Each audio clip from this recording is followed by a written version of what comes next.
Hello guys, welcome back to the study. This is Dheeraj Kumar. अभी करेंगे एक नया सा फ्रेश रगा का मॉक टेस्ट। अभी अभी कंपनी से बन के आ रहा है, ठीक है।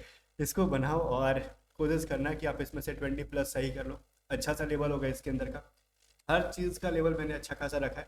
और हाँ, अगर आप में जो कोई बच्चा है वाई ग्रुप की कंप्लीट प्रिपरेशन करना चाहता है, देखो कंप्लीट प्रिपरेशन करने का मतलब कम टाइम के अंदर, जो अभी लिमिटेड टाइम है उसके अंदर अगर अच्छा प्रिपरेशन करना चाहते हो, उसके लिए आप हमारी एटीट्यूड स्टडी ऐप को डाउनलोड कर सकते हो, लिंक डिस्क्रिप्शन में।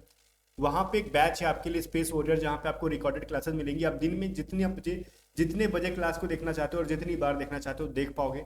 सारे चैप्टर वाइज आपको प्रैक्टिस करने के लिए क्वेश्चंस मिल जाएंगे। जीके की भी कुछ इंपॉर्टेंट पीडीएफ मिल जाएगी, जीके की क्लासेस मिल जाएंगी, वीडियो क्लासेस, मैथ की वीडियो क्लासेस, रीजनिंग की वीडियो क्लासेस, जी और इसके अलावा इंग्लिश की वीडियो क्लासेस, वोकेबलरी के लिए पीडीएफ, वाई ग्रुप की फुल मॉक टेस्ट, ये सभी चीज़ें आपको मिल जाएंगी। और एक गुड न्यूज़ है, इसकी प्राइस 616 रुपये थी, बट अभी ऑफर में 513 रुपये में आपको मिल जाएगी। तो अभी डाउनलोड करो एटीजेड स्टडी ऐप को, फटाक से ज्वाइन करो स्पेस वॉरियर बैच और अभी से प्रिपरेशन स्टार्ट कर दो। गारंटी देता हूँ, जो बच्चा अच्छा से रगड़ के पढ़ के जाएगा ना, उसका रिजल्ट होगा अच्छे मार्क्स के साथ। और किसी बच्चे को अगर इस बैच में जुड़ने में कोई प्रॉब्लम आ रहा है या फिर एटीजेड स्टडी आपको चलाने नहीं आ रहा है, व्हाट्सअप करके पूछ सकता है, हमारी टीम मेंबर उसको कंप्लीट हेल्प करेंगे। पहला क्वेश्चन देखो, कह रहा है इनमें से बताओ सबसे डिफरेंट कौन सा है। ठीक है, अच्छा सा क्वेश्चन है, पहला सा क्वेश्चन है। विद इन 10 to 15 सेकंड आप इसका आंसर करोगे, हो सकता है कि 20 सेकंड भी लग जाए, बट 30 सेकंड से ज़्यादा मत जाने देना ऐसे क्वेश्चन में। अब इनमें से ऑड चुनना है, ठीक है। तो कैसे हम करेंगे बताओ। देखो इसमें क्या है, बीच में देखो के बाद एल आता है, ठीक है। एल के बाद फिर देखो के बाद इसमें एल आता है, ध्यान से सुनना क्या है। एच के बाद आई आता है, एस के बाद टी आता है, ठीक है। ध्यान से सुनना, इसके स्टार्टिंग से जाओगे, देन मेरे को आगे आई मिलेगा। मैं स्टार्टिंग से के मेरा स्टार्ट होगा, बाद में एल मिलेगा, एस स्टार्ट होगा, तब मेरे को टी मिलेगा। लेकिन इसके अंदर क्या है ना, एल के पीछे के होता है ना, तो इसमें उल्टा दे रखा है। इधर के से एल उल्टा चल रहा है, तो ऑप्शन ए हमारा यहाँ पे डिफरेंट है। ओके, आगे देखते हैं। अच्छा, एक चीज और इसके अंदर आपको डिफरेंट दिख सकती है। अगर हम सेकंड वैल्यू को भी लेंगे ना, देखो W X O P L M, लेकिन इसके अंदर ओ पी उल्टा चल रहा है। मतलब ओ पी इसमें सीधा है, बाकी इसमें उल्टा है, तीनों में उल्टा है सेकंड वाली वैल्यू। ठीक है, दोनों तरीके से आप आंसर कर सकते थे, कोई बड़ी चीज़ नहीं है। इसमें बताओ, अगर इसका मिरर करेंगे ना, इधर से साइड मिरर, इनमें से कौन सा ऑप्शन देगा। पहला क्वेश्चन में बड़ा कंफ्यूजन क्रिएट करेगा। देखो साइड मिरर जब भी करते हो, एक चीज़ ध्यान देना, जो चीज़ इधर राइट में है ना, वो बिल्कुल लेफ्ट में जाने वाला, और लेफ्ट में सबके साथ देखो सेम फिगर है। तो भाई इस फिगर को अगर देख के सवाल बना रहे हो, या फिर आप अ, जो फिगर सब में देखो ये वाला फिगर सेम है, ये फिगर देख के बना रहे हो, तो आप आंसर परफेक्टली नहीं कर पाओगे। सिर्फ डी में ही अलग है ना, तो कुछ ऐसा फिगर लो जो कि ऑल्टरनेट बेसिस पे डिफरेंट है। लाइक ये फोटो, ये तो हमेशा ऊपर की तरफ जाएगा, तो ए में देखो नीचे है, ये नहीं होगा। सी में देखो नीचे है, नहीं होगा। डी हमने छाट रखा था, बिकॉज ये छाटा नहीं था अभी। ठीक है, अभी ए या डी में से एक हो सकता है हमारे पास। एक और फोटो कुछ पकड़ लेते हैं हम लोग वैसा, जो कि छाटा जा सकता है। लाइक हमारा ये वाला फोटो जब इधर है ना, तो वो लेफ्ट साइड है, राइट साइड है इधर, तो लेफ्ट में जाएगा इधर के साइड। तो हमको ए एंड सी की तरफ देखना नहीं था, बी एंड डी में देखना था। तो ये ऑलरेडी उधर जा रहा है, तो देखो डी के अंदर भी उधर ही जा रहा है, राइट साइड में, तो ये गलत है ना। तो अपने को ये लेफ्ट साइड में जाना चाहिए, क्योंकि इधर आ रहा है। जो फोटो इधर राइट की तरफ जा रहा है, वो मिरर में लेफ्ट साइड जाना चाहिए, तो बी हमारा परफेक्ट आंसर। आगे देखते करें, 94 C12 B6 A216 D9, ठीक है। तो इसमें देखो ए बी सी डी की वैल्यू दे रखा है, ए को पॉजिटिव मानते, प्लस मानते, बी को मल्टीप्लाई, सी को माइनस, डी को डिवाइड। अब इसी में जो जो लिख रखा है ना, जो जो लेटर की वैल्यू जो जो है, साइन जो है, उनको पुट कर दो इसके अंदर। लाइक 94 सी की वैल्यू मेरे को माइनस रखनी होगी, बिकॉज क्या है, सी को माइनस कहा जाता है। फिर 12 लिखेंगे, बी की वैल्यू को मेरे को मल्टीप्लाई करना होगा 6, ए की वैल्यू को मेरे को प्लस करना होगा 216, और डी की वैल्यू को मेरे को डिवाइड करना होगा 9। ठीक है, तो ये कितने बार में कटेगा, 9 दूनी 18, 9 छके 36, 24 बार में। ये 12 इंटू 6 72, तो 94 माइनस 72 प्लस 24। अब मेरे को प्लस प्लस ऐड करना होगा, तो 116। अगर मैं 72 माइनस करा दूंगा, तो मेरे को जो आंसर आएगा वो, अच्छा देखो 4 4 यहाँ पे 8 हो जाएगा ना। ठीक है, अब मैं यहाँ पे माइनस करा दूंगा, तो मेरे को यहाँ पे क्या मिल जाएगा, 46। 46 ऑप्शन नंबर ए के अंदर है। प्यारा सा चीज़ था, सिंपल सा चीज़ था, बहुत आसानी से कर सकते थे। हाँ, किसी किसी को ना सीरीज के क्वेश्चन में प्रॉब्लम आता है, तो प्रॉब्लम आपका अभी दूर हो जाएगा। देखो ये एक सीरीज है, इनको कैसे बनाना है, 42 53 46 वॉट 53 63। अब मेरे को एक चीज़ बताओ, इसके अंदर क्या कर रखा गया है, कुछ जोड़ा है, कुछ घटाया है, क्या कर रखा। बोलोगे इसके अंदर को पॉजिटिव कर रखा है, +11 कर रखा गया, ठीक है। +11 करने के बाद ना अब बोलो इसके अंदर क्या कर रखा है, कहोगे इसके अंदर मेरे को ना 7 माइनस कर रखा गया, ठीक है। तो मेरे को कुछ समझ में आना चाहिए जैसे कि आगे मेरे को मिले, लेकिन आगे कुछ समझ में ना आए तो इन वैल्यू को पकड़ लो। इसके अंदर क्या कर रखा गया भाई, ये भी देख लो, +13 कर रखा गया है। मतलब देखो यहाँ से यहाँ पे कुछ वैल्यू था जो कि अपने को फाइंड आउट करना है, मतलब पहले कुछ प्लस किया फिर कुछ माइनस, तो आगे भी कुछ यहाँ पे मेरे को प्लस करना होगा, देन इसमें से इसमें जब जाएंगे तो अपने को माइनस करेंगे। अब क्या प्लस करेंगे क्या माइनस करेंगे अपने को समझ में वही चीज तो नहीं आ रहा है ना, क्या प्लस करना है क्या माइनस करना है, ठीक है। समझ में नहीं आ रहा, लेकिन इस ग्राफ को देख के समझ में आ रहा है। देखो पहले 11 प्लस किया गया, फिर कुछ प्लस करना मेरे को पता नहीं, और थर्ड बार में 13 प्लस कर रखा गया। 1 प्लस 2 प्लस 3 प्लस 3 बार प्लस किया गया है, तो एक बार 11 और तीसरी बार 13, मतलब 11 फिर 12 तब 13, ये एक सीरीज चल रहा है, तो इसका मतलब 46 में अगर हम 12 ऐड करेंगे it will be 58, option A में।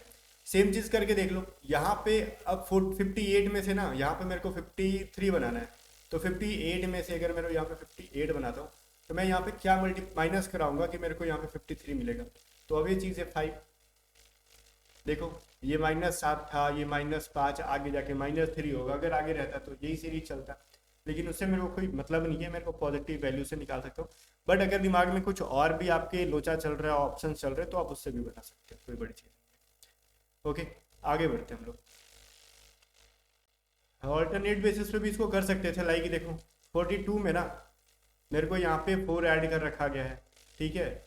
और तो रुको मैं इसको ना दूसरा रूल बताता हूँ, दूसरा रूल से अगर बच जाता है तो ये, या फिर ऑल्टरनेट रूल आपको ज़्यादा कन्फ्यूजन क्रिएट करेगा, आप इसी को रहने दो, ठीक है, जो अभी हमने जस्ट पढ़ा उसी को रहने देते हैं, आगे बढ़ते हैं। रूल 2-3 सीख लेना, कोई बड़ी चीज़ नहीं है, प्रैक्टिस करोगे खुद आएगा। ऑल्टरनेट वाला आपको ज़्यादा कन्फ्यूज करेगा, इसलिए मैं रुक गया। इसमें देखो देखते हैं, 6 मित्र एक वृत्त में केंद्र के सम्मुख, देखो एक सर्कल है, ठीक है, अब ध्यान से सुनना क्या कर रहा हूँ। एक सर्कल के ना सेंटर होता है, सेंटर की तरफ फेस करके 6 मित्र हैं यहाँ पे बैठे हुए। सुमित अमित के दाएं से दूसरे स्थान पर बैठा हुआ है। जो सुमित है ना वो अमित के राइट साइड से, मान लो अमित यहाँ से है, तो अमित के राइट से सेकंड पोजीशन पे कौन बैठा है, सुमित बैठा है। मैं नाम पूरा लिखता हूँ इनका ताकि समझ में आएगा, ओके। फिर कह रहा है करण जो है ना परम का निकटतम पड़ोसी है, ना तो मेरे को करण का पता है ना मेरे को परम का पता है, तो इन दोनों के नाम से रिलेटेड अगर कोई चीज़ है तो हम उसको देखेंगे। लाइक देखो टोनी अमित के दाएं से तीसरे स्थान पर बैठा है, अमित के राइट से थर्ड नंबर कौन है, सुमित, सुमित के बगल में मतलब सेकंड नंबर पे सुमित, और सुमित के जस्ट बाद थर्ड नंबर आएगा जहाँ पे टोनी को बैठेंगे। फिर कह रहा है धर्म जो है ना अमित और सुमित का निकटतम पड़ोसी है, अमित और सुमित के बीच में बिठाना होगा मेरे को धर्म को, ठीक है।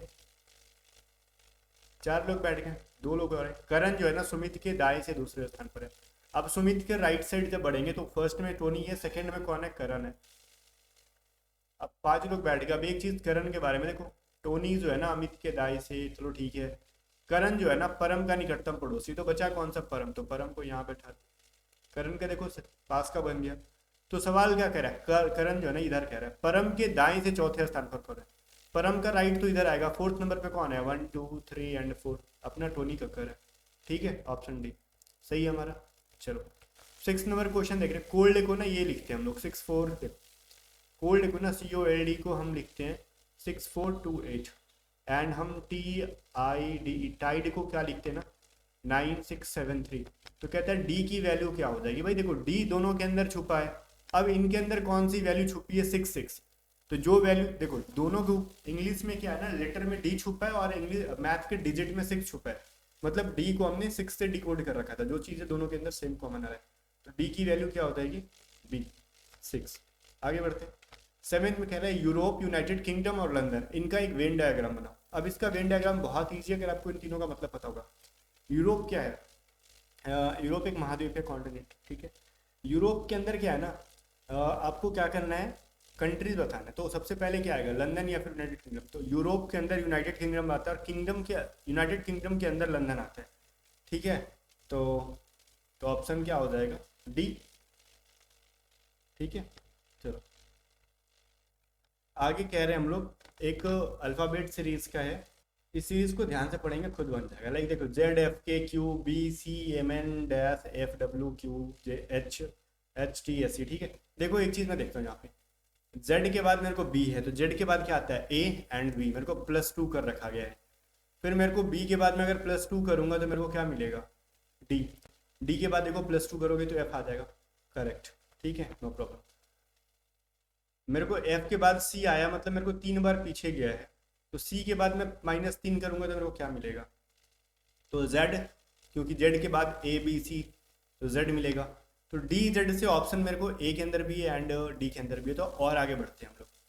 ठीक है, मैं ना अभी देखता हूँ के के बाद अब मैं इनको मिटाता हूँ। अब मैं इनको मिटाता हूँ ताकि हम आगे प्रोसेस को समझेंगे। के में क्या है भाई? एल एम +2, फिर मेरे को +2 करूँगा तो एम के बाद क्या होता है? N O. तो मेरे को जेड ओ, अब मेरे को डी जेड ओ कहाँ पे मिला है? डी के अंदर। अब मैं आगे की प्रोसेस को यूं ही लिख दूंगा क्योंकि सबसे डिफरेंस यही है, डिफरेंट यही है, जेड के बाद ओ, क्योंकि जेड के बाद पी है के अंदर, तो करेक्ट आंसर डी को करेंगे। आगे बढ़ते, पूरा सॉल्व करके टाइम वेस्ट नहीं करेगा। बोल रहे ना ये जो 3 फोटो और अगला फोटो कौन सा आएगा ये बताओ? A B C D. Okay, देखो गाइस, नॉन वर्बल को बनाने के लिए ना आपको 2-3 चीजें पता होंगी ना, तो आप non verbal with in 20 second बनाओगे। बोलोगे 20 सेकंड? आप तो ये फोटो चलो ठीक है हम बना देंगे 15 सेकंड में भी, लेकिन कुछ कुछ एग्जाम में ऐसे आते हैं ना सर आपसे भी नहीं बनेगा। मैं बोलता हूँ ना कि मेरे से तो छोड़ो, मैं आपसे 12 सेकंड के अंदर बनवाऊंगा, वो डिफिकल्ट वाले नॉन वर्बल। हो गया? अच्छा, मैं बोलता हूँ हाँ अच्छा, इस पूरे सीरीज को कंटिन्यू रखना। आप विद इन 10 to 12 सेकंड के अंदर उस नॉन वर्बल को फोड़ के आने वाले हो एग्जाम में। खैर ये तो नमूना है, इसमें आपको ना मेनली बेसिक सी चीज़ जानी होती है। बेसिक सी चीज़ क्या? देखो, एक होता है ये 90 डिग्री, ठीक है, देखो इन दोनों के बीच में यहाँ पे मान लेते हैं ना ये x और ये y है। x से डायरेक्ट आप उठ के y की तरफ आते हो ना, डेट इज 90 डिग्री।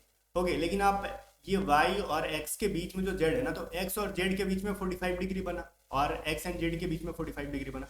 तो ये चीज़ समझना है यहाँ पे, ठीक है। अगर कोई इंसान x डैश y डैश पे है और x से डायरेक्टली उठ के x डैश पे जाता है तो कितना डिग्री जाएगा? 90 + 90 कितना बन गया? 180 डिग्री। और यही फिर x से उठ के डायरेक्टली x डैश पे आएगा तो और एक 90 जोड़ लो, 270 डिग्री आ गया। लेकिन x से अगेन x घूम के x पे ही आ जाए तो 9 को 4 बार ऐड कर दोगे 360 डिग्री। तो ये बहुत इंपॉर्टेंट चीज़ है, एंगल आपको पता होना चाहिए। और सेकेंड चीज़ क्या, क्लॉकवाइज क्या होता है और एंटी क्लॉकवाइज क्या होता है? देखो हमारा घड़ी कैसे होता है, ऐसे 12 1 2 3 4 5 6 7 डॉट डॉट डॉट। अगर हम 12 से 1 पे जाते हैं, 1 से 2 पे, 3 पे, इस तरीके से जा रहे हैं, इस डायरेक्शन में जा रहे हैं, ठीक है, जैसे घड़ी चल रहा है हमारा, डेट इज क्लॉकवाइज, घड़ी की दिशा में। और कहीं उल्टा जाने लगे हैं, 3 2 1 12 11 9 8 10 ऐसे करके जा रहे हैं, ठीक है, तो ये होगा एंटी क्लॉकवाइज, घड़ी की विपरीत दिशा में। तो ये दो चीजें समझोगे, ऐसे नॉन वर्बल चुटकी में बनाओगे। सबसे पहले देखो ये क्या है, इसको देख रहे हैं ये क्लॉकवाइज जा रहा है, क्लॉकवाइज घूम रहा है कि नहीं? देखो पहले ये ध्यान से देखना, ये फोटो का ना ये वाला हिस्सा, सबसे ये वाला हिस्सा कहाँ पे? मान लेते हैं यहाँ पे है ना, कुछ ऐसा। अगले वाले में देखो यहाँ पे आ गया, मतलब ये घड़ी की दिशा की तरफ घूम रहा है। फिर अगले वाले में देखो कहाँ पे आ गया, ये यहाँ पे। तो इसका मतलब अगले वाले मेरे को ये वाली चीज यहाँ पे होनी चाहिए, और वो वाली चीज यहाँ पे कहाँ है? ए के अंदर एंड बी के अंदर। क्लियर? ओके। एक चीज और मेरे को बताओ, इसमें 3-3 निडिल है, 3-3 लंबा लंबा निकला हुआ है, तो ये ए के अंदर 2 निकला है जिसको हम आंसर कर ही नहीं सकते हैं। तो बचा कौन सा? बी। अपने को सी एंड डी को तो देखना भी नहीं था, क्योंकि क्लॉकवाइज घुमाएंगे तो हमको बी या फिर ए मिलता, और बी मिला मेरे को कब? क्योंकि उसके अंदर 3 निडिल है। आंसर हमारा बी, फट से करेंगे। ठीक है, जो चीजें मैंने बताई उनको अगर पता होता तो इसको सवाल को आप 10 से 12 सेकंड में कर लोगे, और इसको तो 12 सेकंड भी ना लगे, 5-6 सेकंड में कर लोगे। साफ नजर वाला जो होगा, लेकिन थोड़ा सा जो लेंदी बचा होगा वो 12 सेकंड लगा देगा। लेकिन मैं डिफिकल्ट नॉन वर्बल बताऊंगा इसी क्लास में, बर्दाश्त करो थोड़ा सा। ठीक है, अब देखते हैं ये क्या कह रहा है। एफ जो है ना जे का भाई है, ठीक है। ई जो है ना डी की बहन है, के जो है ना एल की बहन है, डी एल का पुत्र है, जे ई का पिता है, डी एफ से किस प्रकार संबंधित है? ओके, हम अभी इनकी पूरे खानदान की ऐसी की तैसी करके इनका हम रिश्ता रिश्ता जोड़ देते हैं। देखो एफ जो है ना जे का भाई है, अब जे का भाई है एफ, तो ये एफ पॉजिटिव, बिकॉज ये भाई है, ब्रदर है, मेल है, तो पॉजिटिव साइड। ओके, ई जो है ना डी की बहन है ना, तो मेरे को ई का पता है ना, मेरे को डी का पता है। कुछ ऐसा रिलेशन निकालो जो जे और एफ से रिलेटेड है। तो जे एफ मेरे को कहाँ मिल रहा है? यहाँ मिल रहा है। डी जो है ना एफ से किस प्रकार संबंधित है? तो मेरे को नहीं मिल रहा, तो मैं इनको पहले लिखूंगा ही नहीं। जे से रिलेटेड है, मेरे को कुछ यहाँ मिला। जे जो है ना ई का पिता है, ठीक है, तो जे पिता होगा, मतलब इसका एक बच्चा है ई, और जे पिता है तो जे मतलब पॉजिटिव रहेगा। ओके, अब मेरे को 3 वैल्यू मिल गए यहाँ पे, ई भी मेरे को मिल गया। तो अब ई से रिलेटेड देखो, ई जो है ना डी की बहन है, अब ई एक लड़की है तो नेगेटिव वैल्यू, और डी की बहन है, डी को भी साइन मत देना, ये पॉजिटिव निगेटिव मत छोड़, पता करो, क्योंकि ये पता है कि ई बहन है, लेकिन डी क्या है, लड़का लड़की मेरे को नहीं पता। आगे बढ़ते हैं, डी के बारे में कुछ है क्या? देखो डी जो है ना एल का पुत्र है। ओके, एल का पुत्र है, ये किस तरीके से? तो एक चीज तो समझ में आई, ये लड़का है, और ये जे का भी पुत्र हो गया, बिकॉज ई एंड डी भाई बहन है, और ई जो है ना जे का बेटी है। तो अब ये डी एल का पुत्र है, इसका मतलब क्या समझ में आ रहा है कि जे का जब पुत्र है, मान लो आप अपने पापा के बेटे हो और आप एक महिमा नाम की औरत की बेटी हो, तो इसका मतलब, या फिर महिमा नाम के एक इंसान की भी अगर औरत हो, सॉरी, अगर आप अपने पापा के बेटे हो, ठीक है, या फिर बेटी हो, और एक महिमा नाम का पर्सन आपको कहता है कि आप मेरे बच्चे हो, तो इसका मतलब आपके वो पापा तो होंगे नहीं, आपकी मम्मी होगी। क्लियर है? तो वैसे ही जब जे इनका पिता हो गया और डी जो है ना एल का भी पुत्र है, तो उसका मतलब जे की वाइफ एल, जो कि इनकी मम्मी बन जाएगी, डेट इज निगेटिव। ओके, अब देखो क्या कह रहा है, डी जो है ना एफ से किस प्रकार संबंधित है, एफ से, तो एफ क्या हो जाएगा, एफ का भाई जे, और जे का बच्चा जो होगा उसका भतीजा लगेगा। ठीक है, तो मतलब भाई का पुत्र हो गया ना डी, तो उसके भाई का पुत्र कहाँ है, ऑप्शन नंबर बी के अंदर। तो इसको थोड़ा सा लॉजिक है, समझना होगा, ब्लड रिलेशन प्रैक्टिस करने वाली चीज़ है, आसान है लेकिन प्रैक्टिस करोगे तब आसान। खैर ये देखो, एजुकेशन को हम लिखते हैं EDUCATION, एजुकेशन, इसको हम लिखते हैं FCVBBBSJNO। ओके, हम अब लिखते हैं ना माइक्रोसॉफ्ट, इनका रिलेशन अपना अलग है, माइक्रोसॉफ्ट, इनको भी हम कर देंगे। खैर माइक्रोसॉफ्ट की आजकल हालत खराब हो रही है, जो जिसका मन आ रहा है वो बजा के चला जा रहा है इनको, PRPEU, ठीक है, इसको कुछ ऐसे लिखते हैं। तो कह रहा है मेरे को ये बताओ, सेमी सर्कल की वैल्यू बताओ, ACMI, ठीक है, ये क्या आई है ना, फिर अच्छा सेमी सर्कल है, तो फिर मेरे को क्या देखना है यहाँ पे, सेमी सर्कल इस तरीके से हो गया। ठीक है, अब मेरे को यहाँ पे एजुकेशन को ये कहा गया भाई कैसे, ई के बाद क्या कर रखा है, ये देखो +1 कर रखा है, डी में -1 कर रखा है, यू में देखो +1, प्लस करने का मतलब आगे एक बार बढ़ा, माइनस का मतलब पीछे एक बार बढ़ा। तो ये पूरा सीरीज वही चल रहा है, ये पूरा सीरीज +1 एंड -1 पे चल रहा है। इसमें भी देखो m के बाद +1 कर रखा है, n आ गया, i के बाद एक बार पीछे जाओगे -1, तो ये सीरीज भी +1 एंड -1 के बेसिस पे चल रहा है। तो मेरे को इसमें भी एक बार +1 फिर अगले वाले में -1 करना, तो s के बाद एक आगे जाओगे t, e से पीछे जाओगे क्या मिलेगा, d, ठीक है, m से आगे जाओगे n, i से पीछे जाओगे h, ठीक है, c से आगे जाओगे d, i से पीछे जाओगे h। तो कुछ ऐसा वैल्यू मेरे को मिल रहा है क्या यहाँ पे, ये तो देखो नहीं होगा, b नहीं होगा, बिकॉज ये h रिपीट कर रहा है, मेरे को TDN HDH चाहिए, TDN HDH, ठीक है। अब देखो C क्यों नहीं होगा, TDH है तो ये तो नहीं होगा, फिर यहाँ पे TDN HH है, ये भी नहीं होगा, ऑप्शन ए हमारा सही है बिल्कुल भी, TDN SDH। हमको इतना ही से मैच कर रहा है, हम आगे क्यों दिमाग लगाएं, ठीक है। चलो आगे बढ़ते हैं हम, ये हमारा सही है। फिर हाँ, यही वाला कहते हैं ना कि सर आपको पता नहीं है एग्जाम में कैसा आता है, करके देखो जरा, मेरे से बनाने से पहले आप खुद से ट्राई करो। हाँ फिर भी ये तो आसान हो रहा है, ठीक है, उतना भी आसान नहीं है जितना मैं आपको कह रहा हूँ। चलो ठीक है, मैं आपको बताता हूँ, देखो इसमें ना आपको पता नहीं चलेगा कौन, देखो मान लेते हैं ये एरो को पकड़ते हैं, अगले एरो में एरो को ना अगर एक सीरीज में ले जाएंगे तो या तो वो नीचे आना चाहिए या फिर यहाँ आना चाहिए, या तो इधर या तो फिर आगे। लेकिन देखो ये ना अगले वाले पहले यहाँ था, अगले वाले में डायरेक्टली डायगनली आ गया, तिरछा आ गया, और इसके बाद देखो यहाँ पे आ गया और इसके बाद यहाँ पे आ गया, कुछ समझ में नहीं आ रहा कैसे चल रहा है, आगे क्या ले जाएं, क्रॉस ले जाएं कि बगल में ले जाएं, कुछ समझ में नहीं आया। खैर इतना समझ में आया कि एक बार देखो क्रॉस गया, एक बार इधर गया, फिर क्रॉस गया, अब आगे इधर ले जाएं कि इधर ले जाएं, बहुत पंगा है लाइफ में। अच्छा ठीक है, एरो को छोड़ो, एक सर्कल को उठा लो, मैं आपको पहले उलझाऊंगा फिर मैं इसको सुलझाऊंगा, ठीक है। सर्कल को देखो, सर्कल देखो पहले यहाँ पे आ गया, फिर ऊपर चला गया, फिर देखो यहाँ आ गया, अब आगे कहाँ ले जाए, चीजें खुल के नहीं आ रही हैं, करना क्या है। ओके, जब भी चीजें इस तरीके से खुल के ना आए ना, देखो जब ऐसा लगे ना कि जीरो है, फिर यहाँ पे आ रहा है, फिर यहाँ पे आ रहा है, फिर यहाँ पे आ रहा है, तो समझ में आएगा कि अगली बार यहाँ आएगा, लेकिन वैसा कुछ आ ही नहीं रहा है, एक ऑर्डर में क्रम में चल ही नहीं रही है लोग, ठीक है। जब भी चीज इस तरीके से क्रम में ना चले और 4 फोटो दिया हो, 5वां पूछ रहा हो, तो मेरे को पहले को देखने की जरूरत ही नहीं है। क्या बोला मैंने, पहले को देखने की जरूरत नहीं है। मैं ये पहला फोटो हो गया, ये मेरे को दूसरा फोटो हो गया, ये मेरा तीसरा फोटो हो गया और ये मेरा चौथा, तो मैं दूसरे से ना तीसरे का रिलेशन देखूंगा, उसी तरीके से मैं चौथे को देख के 5वां का रिलेशन करूंगा। बोलोगे पहला का क्या मतलब है, पहला का मतलब जो भी हो मेरे को कोई मतलब नहीं, ठीक है, पहले से मेरे को कोई मतलब नहीं है, मैं दूसरे को देखूंगा, दूसरे में ना क्या करके तीसरा आंसर लाया गया है, मैं वही चीज चौथे को देख के 5वां का आंसर लाऊंगा। जैसे देखो दूसरे में का जो स्क्वायर था, ध्यान से देखना, दूसरे का जो ये है ना वर्ग, ये अगले वाले में कहाँ गया है, तो इधर उसी के जस्ट सबसे नीचे आया है, तो उस पोजीशन पे ये मेरा क्या है, सेम पोजीशन में। मैं स्क्वायर को नहीं देखूंगा, मैं इस पोजीशन पे देख रहा हूँ, इस पे कुछ भी फोटो हो तो इस जगह पे स्क्वायर है, तो इस जगह का स्क्वायर जो है ये यहाँ पे आ गया, तो मेरे 4 नंबर फोटो में उस जगह पे एरो है, तो मेरे अगले वाले में एरो कहाँ जाएगा, जस्ट नीचे, और जस्ट नीचे है बी में और डी में है। ओके, ये लॉजिक समझना। अगले वाले कोई और एक फोटो पकड़ लो, यहाँ का जो एरो था, ध्यान से सुनना, जो सबसे नीचे में जो फोटो था, अगले फोटो को हम देखो आगे बढ़ गया उसी क्रम में आगे, तो मेरा यहाँ पे जो सर्कल है ना वो अगले वाले मेरा यहाँ पे जाएगा, ठीक है। लेकिन क्या फायदा इस सर्कल को मेरे को देख के, दोनों में सर्कल एक जैसे हैं, कुछ ऐसा फोटो देखो ना जो कि दोनों में डिफरेंट है। तो देखो ये क्या है, यहाँ पे दो दो दोनों के अंदर कॉमन है, बी जो है ना, बी को देखो, बी को देखते हैं, इसमें बी यहाँ पे और इसमें यहाँ पे है। तो देखो इसमें बी कहाँ पे है, तो बी यहाँ पे है, तो उस वाले फोटो में 2 नंबर, देखो 4 नंबर पे जो पोजीशन बी जहाँ पे है ना, तो 2 नंबर वहां पे क्या है, त्रिभुज है। अब इस वाले त्रिभुज को ना, जो इस स्थान पे बैठा था वो अगले वाले में बीच में गया, मतलब बी जिस स्थान पे बैठा है उसके अगले वाले में जाएगा, तो बी बीच में आ जाएगा। और बी बीच में कहाँ पे है, 2 के अंदर है, बी के अंदर है, डी के अंदर नहीं है। तो इस स्थान पे हम कह सकते हैं कि सही आंसर हमारा बी है। तो चीजें क्या समझ में आई कि जब भी कुछ ऐसा फोटो रहा है जो सीरीज में नहीं चलेगा, क्रम में नहीं चल रहा है, तो हम 2 नंबर से स्टार्ट करेंगे। 2 नंबर से क्या स्टार्ट करेंगे, सबसे पहले क्या चलना स्टार्ट करेंगे, हम पोजीशन पकड़ेंगे। फोटो से मतलब नहीं है, फोटो कुछ भी हो, इसमें का जो स्थान पे फोटो है वो अगले में कहाँ गया है, इस स्थान पे जो नंबर या फिर फोटो है वो अगले में कहाँ गया है, तो इस बेसिस पे इसको हम बनाते जाएंगे बनाते जाएंगे। अच्छा ऐसा और क्वेश्चन मैं दूंगा, करना करना भाई करो, ये तो फिर भी आसान है, ये एक सीरीज में समझ में आ जाएगा आपको।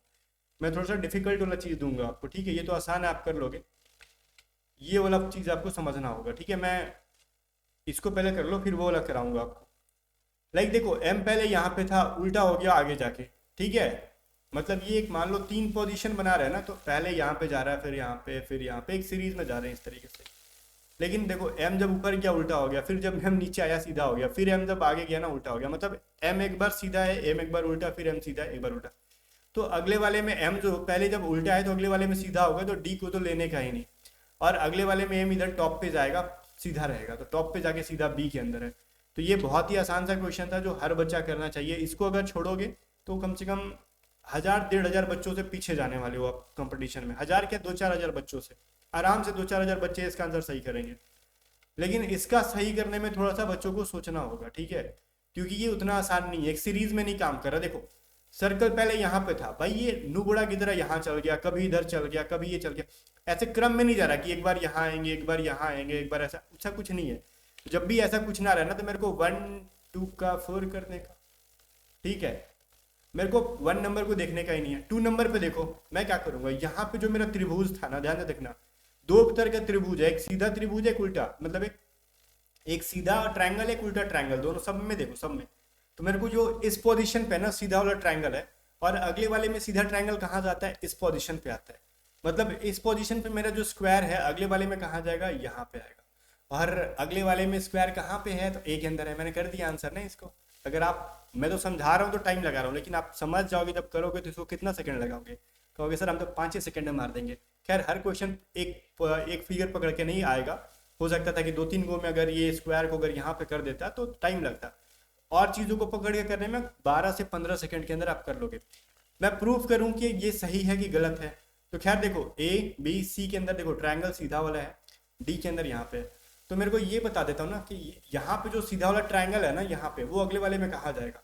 तो यहाँ पे देखो जो बीच में सेंटर में है ना जो फोटो ऐसा बर्फी के टाइप का, वो अगले वाले में देखो नीचे जा रहा है।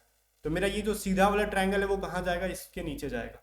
ओके, तो इस हिसाब से मेरा डी आंसर नहीं होगा। अभी ए बी सी के अंदर हम फंसे हैं।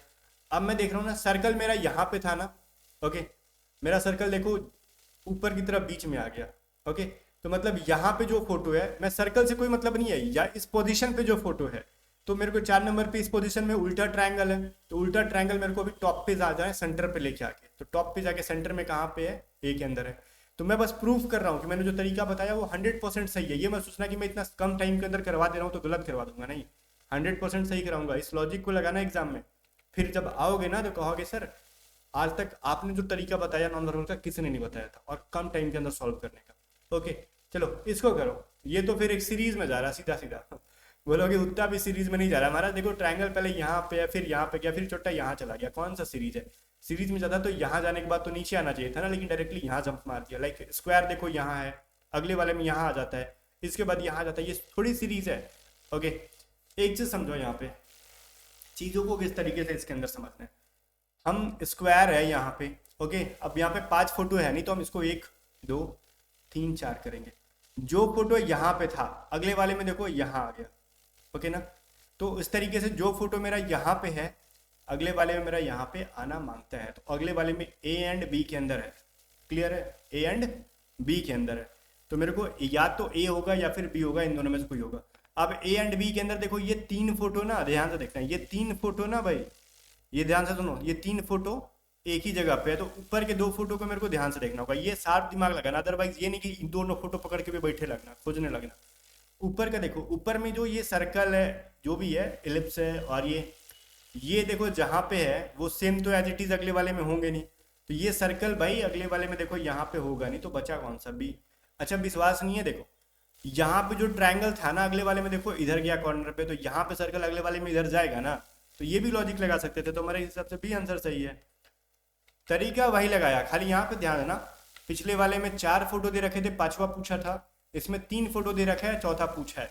लेकिन जब भी अकड़म बकड़म जब देना कि हमको कुछ सीरीज का पता नहीं चल रहा कि कौन कहाँ जा रहा है, ठीक है, एक ऑर्डर में क्रम से नहीं बढ़ रहे हैं, ठीक है, दाहिने बाएं कर दाहिने बाएं इधर उधर भागने लग रहे हैं, कभी ऊपर नीचे दाहिने बाएं कहीं भी, तो जो लॉजिक मैं बता रहा हूँ उसको फॉलो करना, ठीक है, तो उससे आपका आंसर आ जाएगा। चलो जी के शुरू करते हैं। 15 क्वेश्चन रीजनिंग के मैंने करा दिए, नॉन वर्बल के 5 क्वेश्चन कराए थे, ठीक है, आपको ध्यान से नहीं है तो देखना, 1 2 3 4 एंड 5 दिख रहा है, पूरे 5 क्वेश्चन मैंने नॉन वर्बल के कराए। आपको लग रहा होगा कि 2-3 ही कराया, बट मैंने इतना प्यार प्यार से करा दिया कि आपको पता ही नहीं चला कि नॉन वर्बल कितना आपने किया, बर्डन नहीं लगेगा आपको ऊपर। अगले टेस्ट से ना आप नॉन वर्बल, जब मैं अगला टेस्ट लेके आऊंगा ना, या फिर कहीं भी आप टेस्ट दोगे ना, नॉन वर्बल आप फटाक से आंसर करने वाले हो, और मेरा ये चीज़ है ना, आप मेरे को याद करोगे जब जब नॉन वर्बल डिफिकल्ट वाले आप सही करोगे, ये चीज़ लिख के रखो। चलो, अष्टाध्यायी जो है ना, व्याकरण पर एक संस्कृत ग्रंथ है, किसने लिखा था अष्टाध्यायी को? पाणिनि के द्वारा लिखा गया है। जीके में क्या है, इतना टाइम दे, बहुत ईजी दिए। अब देखो, भारतीय संविधान के मौलिक कर्तव्य का प्रावधान जो है ना, किस कंट्री से लिया गया? देखो 2 चीजें होती है, एक फंडामेंटल ड्यूटीज, एक फंडामेंटल राइट्स। हमारा ये क्या है, फंडामेंटल जो है ना कर्तव्य है, ड्यूटी। अब 2 चीजें हैं यहाँ पे, एक है ड्यूटी, ध्यान से सुनना, फंडामेंटल ड्यूटीज, और एक फंडामेंटल राइट्स है। राइट्स को हम इंग्लिश में क्या बोलते हैं, अधिकार, ठीक है। 2 चीजें, एक फंडामेंटल ड्यूटीज को हम क्या करते हैं, कर्तव्य। अब बच्चे ना यहाँ पे कंफ्यूज होते हैं ना, कि एक तो लिया गया सोवियत संघ रसिया से, और एक लिया गया है आपका यूएसए से, दोनों में एक जैसे लगते हैं, बच्चे कंफ्यूज होते हैं। मैं हमेशा एक ट्रिक बोलता हूँ, कर्तव्य और अधिकार में क्या फर्क है? अधिकार आपको ना दोस्तों से नहीं मिलता है, अपने से मजबूत लोग से छीनना होता है, और आपको कर्तव्य जो होता है ना, आपकी ड्यूटीज के बारे में आपको कौन कौन बार बार याद दिलाएगा, भाई तू गलत रास्ते पे जा रहा है, ये तेरा ड्यूटी नहीं है, तू अच्छे रास्ते पे जा रहा है। आपका जो फ्रेंडली कंट्री होगा, और रसिया हमारा बहुत टाइम से फ्रेंडली कंट्री है बहुत, जब यूएसएसआर था तब से, आज भी सबको पता है कि इंडिया रसिया की फ्रेंडशिप कितनी अच्छी है।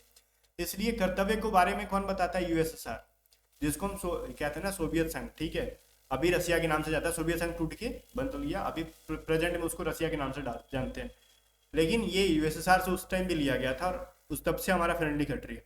और यूएसए क्या है भाई, पावरफुल कंट्री है, जिससे हमारा खैर बहुत ज़्यादा कुछ अच्छा रिलेशन होता नहीं है, मतलब ही रिलेशन है यूएसए के साथ, ठीक है, पावरफुल है, और हम हमेशा मतलब एक तरीके से अकड़ के रहते हैं, भले हम उससे पावरफुल बहुत ज़्यादा नहीं है, लेकिन फिर भी अकड़ के रहते हैं, लाइक दुश्मन, ठीक है, दुश्मन तो खैर हमारा है नहीं वो।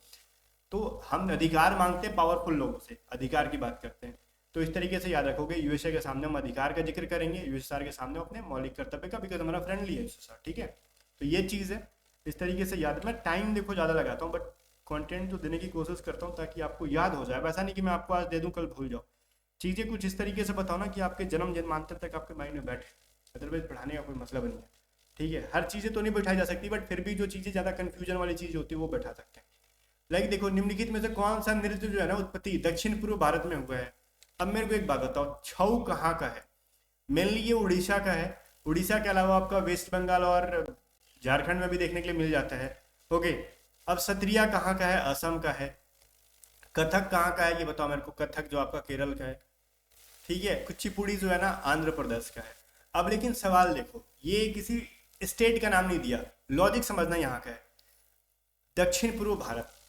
पहली बात तो अगर मैं इस तरीके से ना, मैं ग्राफ यहाँ पे इंडिया का ना एक डायग्राम नहीं बना रहा हूँ, जस्ट लाइक मैंने बताया रफ चीज़ें बनाई, लाइक इंडिया का जो ना मैप छोटा सा बना दिया, मैप नहीं है ये, पर फिर भी एक मैंने आइडिया लगाया कि मान लेते, तो हम अगर हम इसको इस तरीके से बांटे ना, ये हमारा नॉर्थ हो जाएगा, ये हमारा साउथ हो जाएगा, ईस्ट हो जाएगा, हमारा वेस्ट। तो ध्यान से सुनना, ओडिशा, असम, केरल एंड कुचिपुड़ी कहा है हमसे, क्या? South eastern. अब जब हम इस तरीके से बांटते हैं ना, north south east and west, तो हमारा उड़ीसा कहाँ मिलेगा? ये चीज़ देखो, उड़ीसा हमारा इधर दिख जाएगा, ठीक है, ठीक है, लाइक वो ईस्टर्न साइड में या फिर दिखेगा मेरे को। ऑप्शन एलिमिनेट करते हैं हम लोग। और असम मेरे को कहाँ पे दिखेगा, इधर दिखेगा, मतलब वो कंप्लीटली नॉर्थ ईस्ट के अंदर आ जाता है असम। ठीक है, केरल मेरे को एकदम यहाँ पे दिखेगा जो कि एकदम वेस्ट में है, साउथ में केरल है। ठीक है, साउथ के वेस्ट में है। मेरे को ये कहाँ पे मिलेगा, आंध्र प्रदेश। आंध्र प्रदेश मेरे को यहाँ पे मिलेगा। मेरे को साउथ और ईस्ट में कौन सा स्टेट मिल रहा है, आंध्र प्रदेश। जो कह रहा है ये उस पे जाओ, दक्षिण पूर्व। तो साउथ ईस्ट में मेरे को कौन सा मिल रहा है, आंध्र प्रदेश ना। बाकी तो ग्राफ में ही देख लो, असम ऊपर जाएगा, केरल मेरा इधर जा रहा है वेस्ट साइड में। ठीक है, बिकॉज इधर तो हमारा तमिलनाडु है, यहाँ पे हमारा तमिलनाडु है और इधर केरल है। दिख रहा है आपको इस हिसाब से, तो ये हमारा वेस्ट में जा रहा है, हमारा ईस्ट में, इधर आंध्र प्रदेश है, उसके बाद ऊपर हमारा उड़ीसा है, असम हमारा ऊपर है। तो बचा कौन सा, हम कह सकते हैं कुचिपुड़ी। ठीक है, तो कुचिपुड़ी आंध्र प्रदेश में होने वाली है, दक्षिण पूर्वी भारत का है। सिंपल सा लॉजिक है। हाँ, एक कुली आपने उपन्यास के बारे में सुना होगा जो कि लिखा गया मुल्क राज आनंद के द्वारा, ऑथर है, इनको आपको रटना पड़ेगा। ओके, चलो। फिर कह रहा भारत में जो है ना, भारत सेवक संघ, ठीक है, सर्वेंट्स ऑफ इंडिया सोसाइटी की जो ना स्थापना किसके द्वारा की गई थी, गोपाल कृष्ण गोखले। अब ये कौन थे, महात्मा गांधी के गुरु, याद रहेगा। चलो, उनके द्वारा सर्वेंट्स ऑफ इंडिया सोसाइटी की जो ना स्थापना की गई थी। फिर है ना राजनीतिक गुरु, गुरु नहीं राजनीतिक गुरु, गोपाल कृष्ण जो गोखले थे महात्मा गांधी के राजनीतिक गुरु थे, उनके द्वारा सर्वेंट्स ऑफ इंडिया सोसाइटी की स्थापना की गई थी। तारों के आकार का ना शासनकाल, किसके साथ मंदिर जो बनाया गया था, किसके शासनकाल में, तारों के आकार का। तो याद रखना, होसलाई के द्वारा, होसलाई जो थे ना, उनके द्वारा ये तारों के आकार का मंदिर बनाया जाता था। फिर देखो भारत में क्रिकेट आईसीसी T20 पुरुष विश्व कप कितनी बार जीती गई है।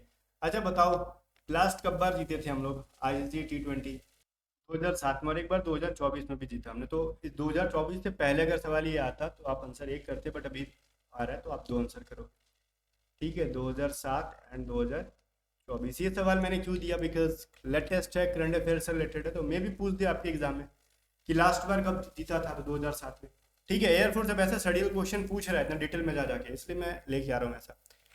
ठीक है, हिमालय में सियाचिन जो है ना वो क्या है, तो सियाचिन क्या है, हमने बहुत बार सुना है। सियाचिन एक प्रकार का क्या है, ग्लेशियर है, हिमनद है। ठीक है, बर्फ है वहां पे। आगे बढ़ते हैं। मैमाता जो है ना एक प्रकार का क्या है, फोक डांस है। ओके, वो किस स्टेट का है मैमाता, तो जितनी भी हमारे नॉर्थ ईस्ट में स्टेट्स हैं उनके बारे में अच्छा से पढ़ लो, इंपॉर्टेंट है, त्रिपुरा से रिलेटेड है मैमाता। ओके, आगे कह रहा है इसका चतुर्थ समानुपाती बताओ। तो इसके बारे में मैंने आपको बताया था, चतुर्थ अनुपाती का मतलब क्या होता है, B/C/A। तो A की जगह पे हमारा 0.48 है, B की जगह हमारा 0.84 है, एंड C की जगह पे हमारा क्या 32 है। तो मेरे को क्या करना होगा, 0.84 मल्टीप्लाई 32 डिवाइडेड बाई 0.48। मेरा ये पॉइंट कट गया, सिंपल है। ठीक है, 8 के टेबल से 6 बार में कटेगा, 8 के टेबल से 4 बार में कटेगा, ये 6 के टेबल से 14 बार में कट जाएगा। ठीक है, और 14×6 56, तो हमारा 56 आंसर आ गया। आगे बढ़ते हैं। फिर कह रहा है 42 सेंटीमीटर त्रिज्या वाले एक वृत्त में ना एक चाप के केंद्र पर 60 डिग्री का एंगल बनता है। तो चाप की त्रिज्या ज्ञात कीजिए। देखो, एक फॉर्मूला आपने पढ़ा होगा, θ/360 2πr। अगर मेरे को ये क्या करना है, परिधि बताना है तो पैरामीटर। ठीक है, या फिर आप चाप की लंबाई बताना है तो, ठीक है, चाप की लंबाई मेरे को बतानी है तो लेंथ ऑफ आर्क मेरे को बतानी है तो, या फिर अगर मेरे को ना एरिया पूछता ना तो कैसे करते हम लोग, θ/360 πr² का वैल्यू क्या होता है, एरिया ऑफ आर्क। ठीक है, चाप का क्षेत्रफल या फिर त्रिज्यखंड का क्षेत्रफल पूछता तो ये फॉर्मूला लगाते। हमसे पूछा क्या है, लेंथ पूछा है, हम निकाल लेंगे। थीटा की वैल्यू 60 डिग्री है, 360, और हमसे 2π की वैल्यू 22/7, आर का वैल्यू दे रखा है 42। तो ये 6 के टेबल से कट जाएगा, 6 × 7 42 होता है ना, 6 × 7, तो 42 कट गया, तो 2 × 22 क्या मिलेगा मेरे को, 44 सेंटीमीटर। अगर ये फॉर्मूला पता होता तो आप फटाक से आंसर करते, नहीं फॉर्मूला होता तो आप जान लगा देते, नहीं बनेगा एग्जाम में। जैसे कि मान लो फॉर्मूला नहीं पता है तो जान लगाने से बेवकूफ़ी है। ठीक है, चुपचाप आगे बढ़ो और क्वेश्चन पे फोकस करो। फालतू के 2 मिनट वेस्ट करोगे और होना कुछ नहीं है, बनेगा नहीं यहाँ से अगर फॉर्मूला नहीं पता होगा तो। ठीक है। खराब प्रदर्शन के कारण अर्पित का वेतन एक वर्ष के बाद ना 5% और दूसरे वर्ष के बाद 8% कम हो गया। ओके, तो प्रारंभ में उसका वेतन कितना हो जाता है, 80,000 रुपये था। तो अब बताओ, देखो स्टार्टिंग में ना उसका वेतन था 80,000। ओके, पहला साल 5% रिड्यूस किया गया तो बचा कितना, 95%।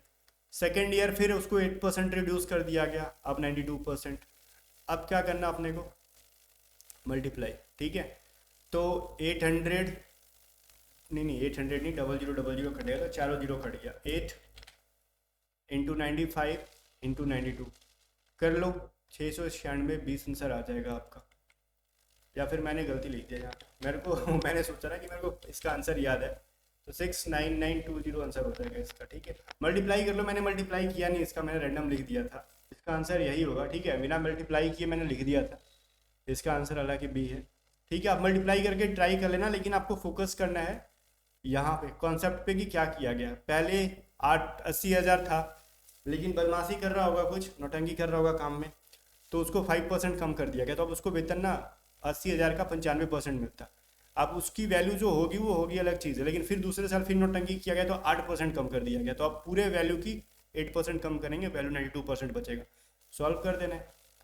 28 देखो, पर्चियों पर संख्या 7, 8, 9 डॉट डॉट 51 लिखा गया है। एक पर्ची पर एक संख्या है, ठीक है, तथा फिर इन्हें एक डिब्बे में रख दिया गया। तो इस डिब्बे में एक पर्ची बिना इसके अंदर देखे निकाली जाती है। तो इस पर जो है ना 7 का एक गुणज प्राप्त होने की प्रायिकता क्या है। देखो 7, 8, 9 डॉट डॉट 51, इसके अंदर 7 का मल्टीपल कौन कौन है ये चीज बताओ। पहली बात तो ये बताओ, क्योंकि 7 का मल्टीपल के बारे में ही बोला गया, तो 7 का मल्टीपल हो जाएगा खुद 7। 51 तक ही, उससे आगे नहीं बढ़ना है। फिर 7 के टेबल पढ़ दो ना, 7 7 14, 7 21, 7 6 28, 7 5 35, 7 6 42, 7 7 49। क्योंकि अब 49 से आगे बढ़ना नहीं है मेरे को, क्योंकि 56 आ जाता है आगे। ठीक है, तो ये 51 हमारा लिमिट है। तो मेरे को ओवरऑल कितने सारे डिजिट मिले, 7। ठीक है, अब देखो मैं एक चीज बताता हूँ, ये 7 से लेके 51 के बीच में ना टोटल नंबर कितने हैं ये बताओ। टोटल नंबर कितने हो जाएंगे, 45 नंबर होते हैं। बोलोगे कैसे पता आपको, अरे भाई लॉजिक लगाओ ना। 1 से लेके 51 के बीच में कितने नंबर होते हैं, 51 नंबर होते हैं। उसमें से 6 नंबर मेरे को छोड़ने हैं। 6 नंबर में 1 से 6 तक तो काउंट ही नहीं किया गया, 7 से स्टार्ट है, तो 6 घटा दो, 45 मिल जाएगा। क्या इतना सोचना है इसके अंदर। तो टोटल 45 नंबर है ना इसके अंदर। ओके, तो 45 नंबर है, उसमें से मेरे को 7 उठाने हैं। तो रैंडम वैल्यू में 7 उठाऊंगा तो मेरे को क्या मिलेगा, 7/45। और कोई शक नहीं, तो हमारा सही आंसर ही हो जाएगा। ठीक है, चलो, क्योंकि 7 में से कुछ भी आप उठा सकते हो ना, तो ये इसलिए हमारा ये 7 वैल्यू मेरे को आउटकम निकल के आएंगे। ठीक है, उनमें से तो, और टोटल नंबर क्या है 45, तो मैं उसे डिवाइड कर रहा हूँ। आगे चलो, प्रोबेबिलिटी चैप्टर का था वो। एक वस्तु जीएसटी के साथ और बिना जीएसटी के साथ उपलब्ध है। जीएसटी अंकित मूल्य पर 10% है और वस्तु को जीएसटी के साथ खरीदा जाता है, तो जीएसटी के बाद कुल राशि 20% छूट दी जाती है। ठीक है, ध्यान सुनना, अंकित मूल्य का 10% जीएसटी है। ठीक है, मान लो मार्क प्राइस जो कर रखा गया है, इस पे आपको 10% जीएसटी देना होगा, मतलब मार्क प्राइस प्लस 10%। ओके, तो ठीक है, जब वस्तु को जीएसटी के साथ खरीदा जाता है तो जीएसटी के बाद कुल राशि का ना 20% छूट दिया जाता है। तो बिना जीएसटी के खरीदे जाने पर अंकित मूल्य पर केवल 10% की छूट दी जाती है। यदि दोनों योजनाओं में विक्रय मूल्य के बीच का 30 रुपये डिफरेंस है तो वस्तु का अंकित मूल्य बता दो कितना होगा। बहुत ही प्यारा सा सवाल है, दिमाग लगाना बन जाएगा। दिमाग कैसे लगाना है सुनो, हमको कह रहे हैं एक बार ना, बिना अगर जीएसटी के, मान लो मार्क प्राइस है, मैं जीएसटी नहीं दूंगा तो मेरे को सिर्फ 10% डिस्काउंट मिलेगा। तो 10% डिस्काउंट मतलब 90% पे मेरे को मिलेगा, ये मेरा सेलिंग प्राइस हो गया। अब मैं इसमें से माइनस कराऊंगा, बिकॉज दोनों सेलिंग प्राइस में से ना मेरे को वैल्यू उसका 30 आएगा, डिफरेंस उसका लिख रखा है, डिफरेंस 30 आएगा। सेकंड कंडीशन क्या कह रहा है, मार्क प्राइस में मेरे को अगर जीएसटी पे करूंगा तो मेरे को 10% ऐड कर दो। 10% ऐसे ही ऐड करेंगे ना, 100 + 10/100। मेरे को माइनस करना था, 100 माइनस क्या होगा 10% का डिस्काउंट, तो 10 माइनस 100 माइनस 10 डिवाइडेड बाई 100। अब देखो ये इतने से नहीं रह गया, बस ये तो मेरा पेमेंट करने की वैल्यू थी, और ये जो वैल्यू बनी ना उस पर मेरे को 20% का डिस्काउंट मिलेगा। तो डिस्काउंट मिला 20% का, तो मेरे को 80% पे करना पड़ेगा उसका। अब इन दोनों के बीच की वैल्यू क्या हो जाएगी, 30 रुपीज़। तो मेरा 0000 कट रहा है यहाँ से, तो ये हो जाएगा 90 mark price divided by 100 minus ये हो जाएगा 88 MP 11 × 8। ठीक है, 100 = 30। तो भाई मेरे को क्या मिल गया, 2 मार्क प्राइस बटा में 100 = 30। तो ये 2 से कट जाएगा 15। तो मार्क प्राइस मेरा कितना हो गया 1500। प्यारा सा सवाल था। इस सवाल में कुछ नहीं था। लैंग्वेज को समझना बहुत इंपॉर्टेंट चीज़ है, लैंग्वेज नहीं समझोगे सवाल नहीं हिलने वाला आपसे।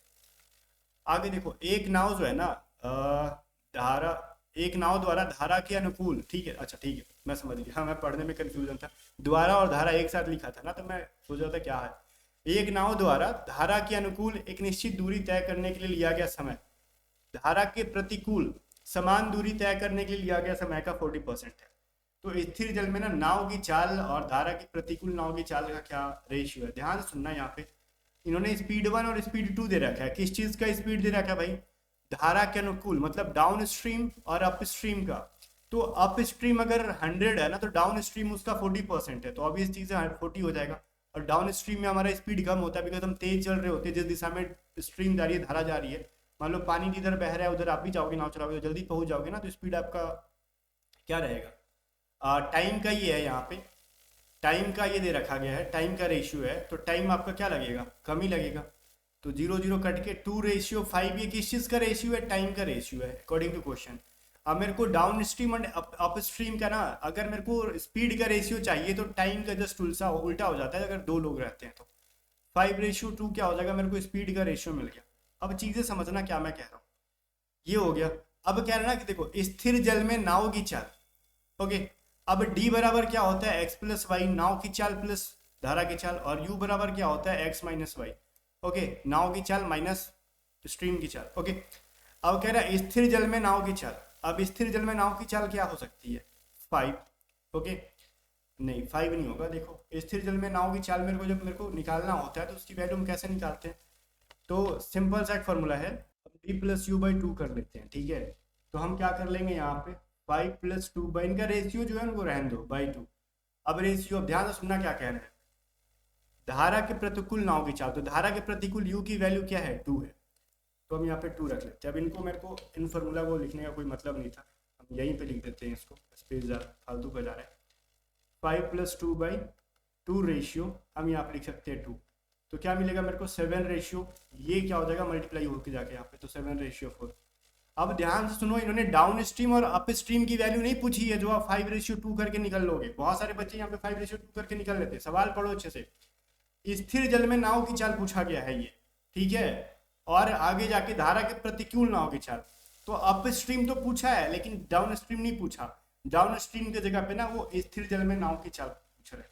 तो चीजों को थोड़ा सा समझोगे तब जाके बेहतर तरीके से आपका आंसर आएगा, अदरवाइज आप बैठ के टुकुर देखते रह जाओगे। आपको और कमेंट करके बताना टोटल आपने कितना स्कोर किया। ये आंसर गलत लिखा है यहाँ पे टाइपिंग वाले भी ने, इसका करेक्ट आंसर सी है, 7.4 ही होगा, बिकॉज सी देखो डी में क्या है ना 5:2, वो किस चीज़ की है, down stream and up stream का स्पीड है, वो आपसे पूछा ही नहीं है, ठीक है, वो दोनों का स्पीड में हो जाएगा। हम आगे बढ़ते हैं अपने प्रमोशन की तरफ। अगर देखो ज़्यादा टाइम, एक चीज़ मैं आपको याद दिला दूँ, अगर आपको वाई ग्रुप की कंप्लीट प्रिपरेशन करनी है बेसिक से, तो आप एडुकेट स्टडी आपको डाउनलोड करके और स्पेस वॉरियर बैच के अंदर इनरोल हो सकते हो, और इसमें कंप्लीट पैकेज दी जाएगी, आपको बुक्स वगैरह खरीदने की लास्ट टाइम में जरूरत नहीं पड़ेगी। बाकी मिलते हैं नेक्स्ट वीडियो में, तब तक वीडियो को लाइक करके शेयर कर दो और एडुकेट स्टडी को सब्सक्राइब कर दो।